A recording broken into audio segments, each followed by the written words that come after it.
올빼 국어교실입니다. 오늘은 춘향전, 고전소설 춘향전에 대해서 살펴보도록 하겠습니다. 자, 우선 줄거리를 봐야겠죠. 자, 옛날에 남원이라는 동네, 현재 좀 전라도에도 전라도에 남원이라는 동네가 있는데 그 동네를 배경을 하고 있어요. 전라도 남원에 새로운 사또, 지금 따지면은 뭐 전라도 도지사쯤 되겠죠. 그 도지사쯤 되는 분이 내려오는데 이몽룡의 아버지예요. 그래서 이몽룡도 아버지가 내려왔으니까 따라 내려왔겠죠. 근데 이몽룡의 이제 외모를 말한다면 지금으로 생각한다면 뭐 박보검이라든가 또는 뭐 원빈은 너무 옛날 사람인가요? 예, 박보검 정도 되는 또는 뭐 강하늘 이렇게 잘생긴 남자로 생각하시면 될 것 같아요. 키 크고 잘생겼고 집안도 좋고 뭐 빠지고 없는 엄친아 같은 이몽룡이라는 남자가 내려오게 됩니다. 남원에 와가지고 남원 왔으니까 남원물이 어떤가 보자 그래가지고 가장 핫한 곳이라는 남원 그네터를 가게 돼요.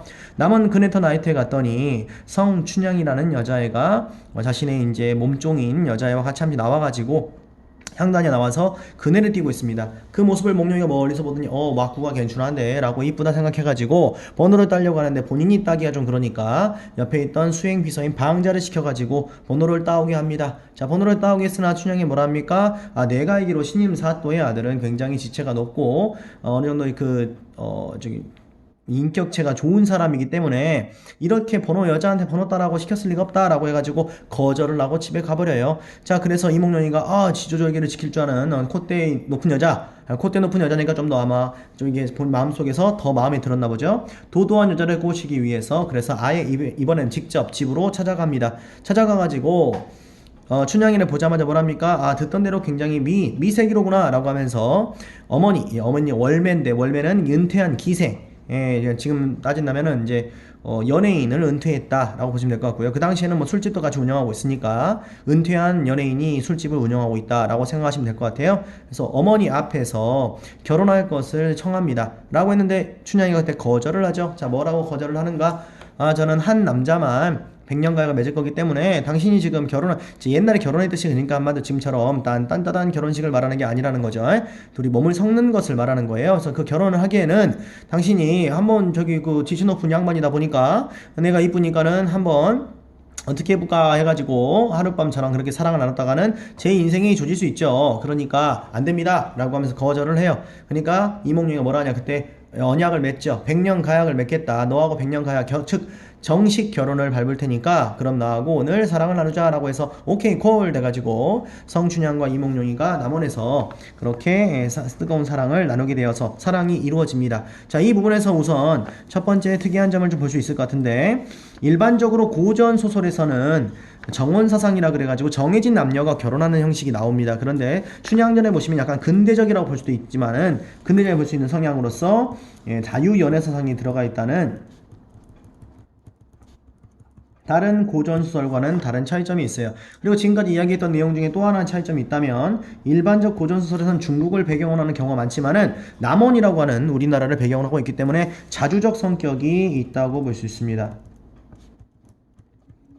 자, 그래서 어떤 이야기 보면은 이몽룡과 성춘향이 하룻밤 사랑 때문에 성춘향이 한 번 맞춰서 끝까지 절개를 지킨다 이렇게 나오기도 하는데, 실상 원본 소설을 보면은 둘이서 꽤 오랫동안 사랑을 합니다. 그러던 어느 날 아버지가 이제 좀 더 능력이 좋았나 봐요. 그래서 다시 한양으로 복귀하게 돼서 벼슬이 업그레이드가 돼요. 그러니까 한양으로 가자. 요즘 몽룡이 너 밤마다 어디 나가가지고 밤늦게 들어오고 그러는데 너 아무래도 안 되겠어. 공부도 안 하고 보니까 노량진 가가지고 저기 그 사법고시나 준비해라 라고 하면서 아버지가 이몽룡한테 같이 올라가자 그래요. 근데 아버님은 굉장히 지체가 높고 또 무서운 분이라서 이몽룡이 아버지한테 말 못하고 어머니한테 쪼르르 가서 말합니다. 엄마, 내가 월매라고 하는 저기 은퇴한 연예인 거기 그 술집 마담 딸내미를 내가 좋아하게 됐는데 그 딸내미하고 내가 100년 가약을 맺기로 언약을 맺었으니 남아있는 중천금이라 내가 진짜 결혼을 해야겠소 라고 하니까 어머니가 이놈의 새끼야 이놈의 새끼야 그러면서 안 돼 이놈아, 우리 집안이 어떤 집안인데? 라고 하면서 기생하고 너가 한 기생이 아니죠. 춘향이 기생이 아닌데 근데 어머니가 그렇게 말하죠. 기생 딸년하고 몇 개월간 놀아놨으면 그 정도 충분하다. 이제는 헤어지자고 가서 말을 해라 했는데, 우리에게 또 이몽룡이라는 남자는 아까 선생님 박보검 같다 그랬었죠. 박보검같이 뛰어난 남자이면서도 또 우리가 알기로는 굉장히 지체가 높고 인격지도 괜찮은 사람인데, 그럼에도 불구하고 이야기 보시면 몽룡이가 쪼르르 가가지고 알고 보니 마마보이였어요. 그래서 성춘향한테 뭐라 합니까? 우리 엄마가 너랑 헤어지래 라고 합니다. 지금까지 춘향이는 서방님 뜻이라면 다 따르겠어 염염염 하는 애였는데 실상 그 말을 듣고 나니 춘향이가 갑자기 마당을 구르면서 말합니다. 야 이 새끼야 너 그렇게 할 거면 왜 나한테 그런 말을 시키야 하면서 마당을 구르니까 이몽룡이가 당황해가지고 달래면서 하는 말이 뭡니까? 아 내가 수능 봐가지고 전국 1등하면 너 구하러 올게 하면서 장원 급제하면 구하러 오겠다 너랑 결혼하러 오겠다 라고 약속을 맺고 드디어 한양으로 올라가게 됩니다.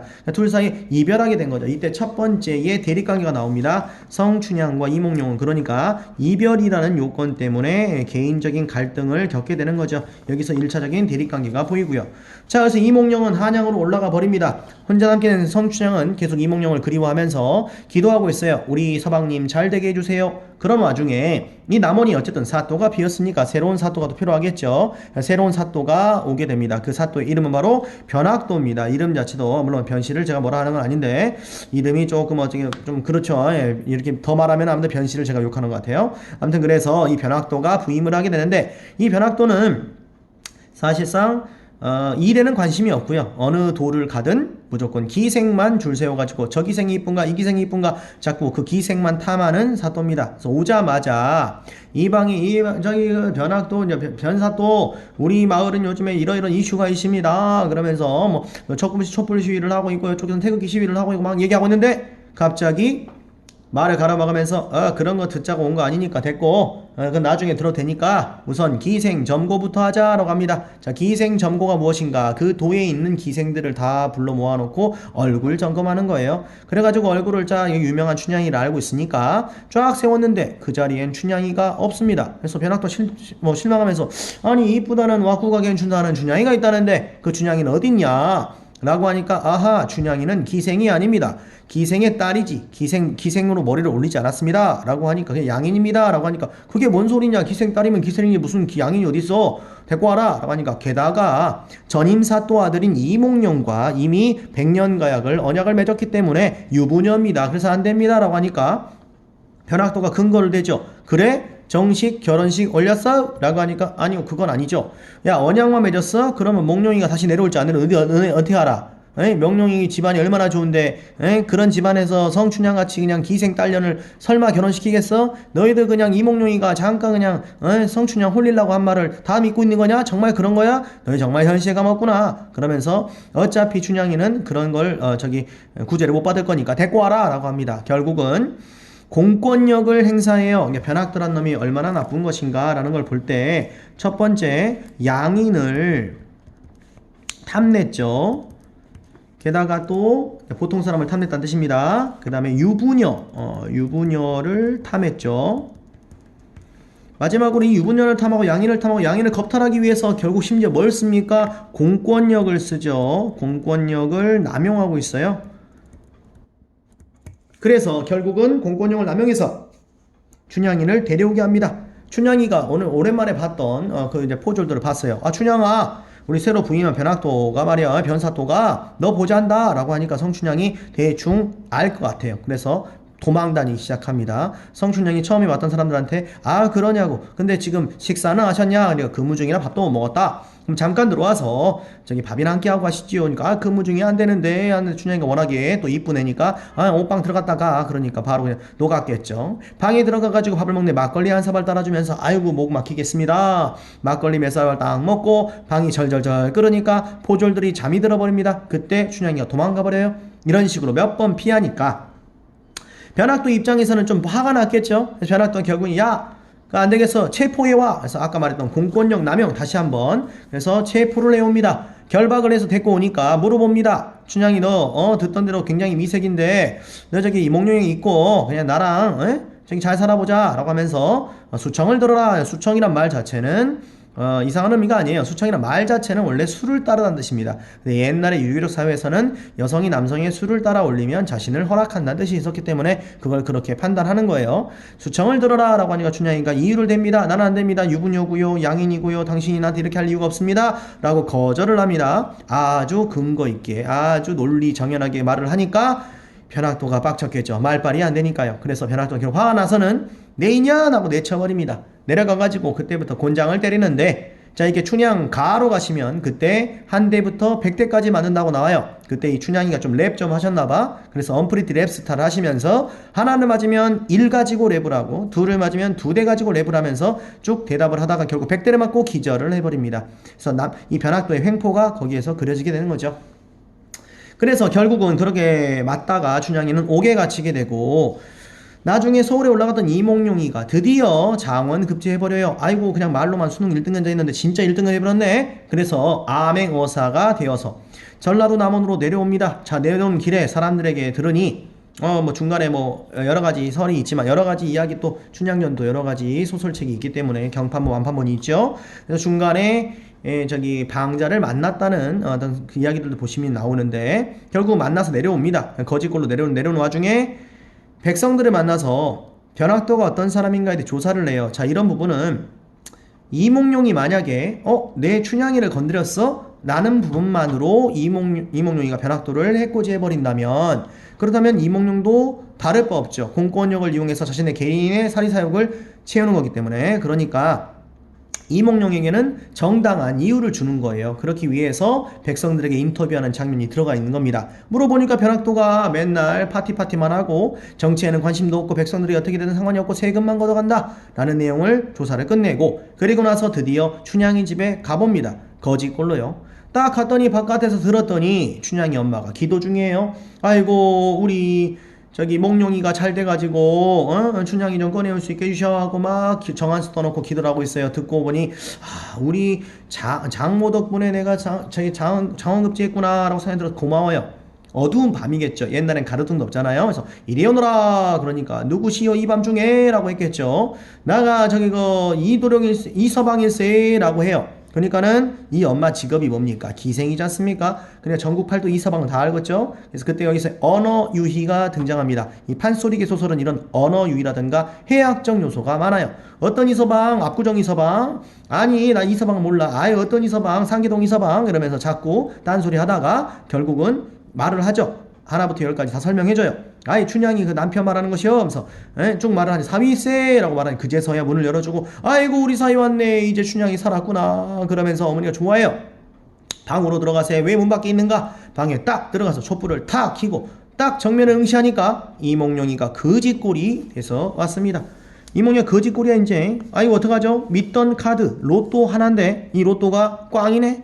그래서 어머니가 그때부터 뭐라 합니까? 몽룡이한테 반말을 찍찍하면서 쌍욕을 막 합니다. 기대했던 것이 무너졌기 때문에. 자, 근데 여기서 중요한 또 문제 포인트가 하나 나오죠. 이몽룡과 월매가 만나는 장면에서 둘이 서로 반말을 해요. 서로 반말한다. 왜 그런가? 자, 몽룡은 월매보다 어떻습니까? 계급이 높죠. 양반이기 때문에 월매에게 반말하는 월매는 이몽룡의 관계에서 장모죠. 그래서 반말하는 거예요. 반말하는 이유가 서로 다릅니다. 그래서 서로 반말을 한다. 그래서 몽룡이가 자, 왜 그러냐면 아무래도 월매는 입이 좀 싸지 않습니까? 그러니까 괜한 정보가 들어갔다가는 큰일 날 수 있으니까 말해주지 않고 능청을 떠는 거예요. 그러면서 그 부분에서 개눈 감추듯 찬밥을 먹는 장면이 나옵니다. 그 부분도 마찬가지로 그런 부분은 독자로 하여금 웃음을 유발할 수 있겠죠. 역시 해학성이 들어가 있다고 볼 수 있고요. 자, 그래서 춘향이 나타나는 고전서의 특징 중에 해학성과 언어 유희 이런 것들이 이 부분에 등장하게 됩니다. 결국은 얘기하다가 이제 배도 부르니까 춘향이 좀 보고 싶다 그래가지고 춘향이를 보러 가자라고 합니다. 어머니는 보기 싫은데 결국은 이몽룡을 데리고 춘향이를 보러 갑니다. 춘향이는 중죄인이기 때문에 독방에 혼자 갇혀 있어요. 그래가지고 이몽룡과 같이 딱 가가지고 가려고 하는데 그때 이제 그 향단이 얘기 그렇죠. 향단아 이제 가자라고 하니까 향단이가 아니 그러면 파룬 아치면 갑시다라고 하면서 파룬은 이제 통금 시간이 끝나는 종을 말하는데 파룬 아치면 갑시다라고 하니까 오케이 그래가지고 지나갔는데 근데 마침 또 파루가 쳐요. 그 말 하자마자. 그런 것들도 어떤 성격입니까? 이 춘향전에 나타난 우연성이라고 하는 고전 소설의 특징이 될 수 있겠죠. 우연히 그때 종이 딱 치고 드디어 갑니다. 춘향이 가가지고 춘향아 부르는데 아무래도 독방에 갇혀있고 중재인이기 때문에 면회도 원래 안 됩니다. 몰래 이제 옆에 지키는 사람들 돈 주고 만나는 건데 월매가 조용히 불러요. 춘향아 춘향 불러요. 부르는데 춘향이가 깰 리가 있나? 그때 춘향이는 꿈을 꾸고 있습니다. 꿈속에서 하얀 호랑이가 와서는 으르렁거리면서 침을 막 흘립니다. 이 꿈을 꾸면서 막 무서워요. 무서워 하는데 이 흰 호랑이, 하얀 백호는 뭘 상징하는가? 또는 용으로 나오기도 하는데 이것은 장원급제한 이몽룡을 상징하기 때문에 앞으로 이야기를 암시하는 복선의 요가가 있습니다. 그래서 이제 결국 꿈속에서 이러고 있는데 이몽룡이 답답하잖아요. 그래서 뒤에서 그냥 큰 소리를 불러요. 그냥 왜 큰 소리를 부르겠냐? 월매 때문에 그런 건데 저 처음에는 왜 이렇게 조그맣게 부른가 물어보니까 월매가 지금 무시하고 있죠 이몽룡을. 그래서 막 뭐라 해요. 야 이씨 뭐는 가만히 있어. 너 이 자식아 어?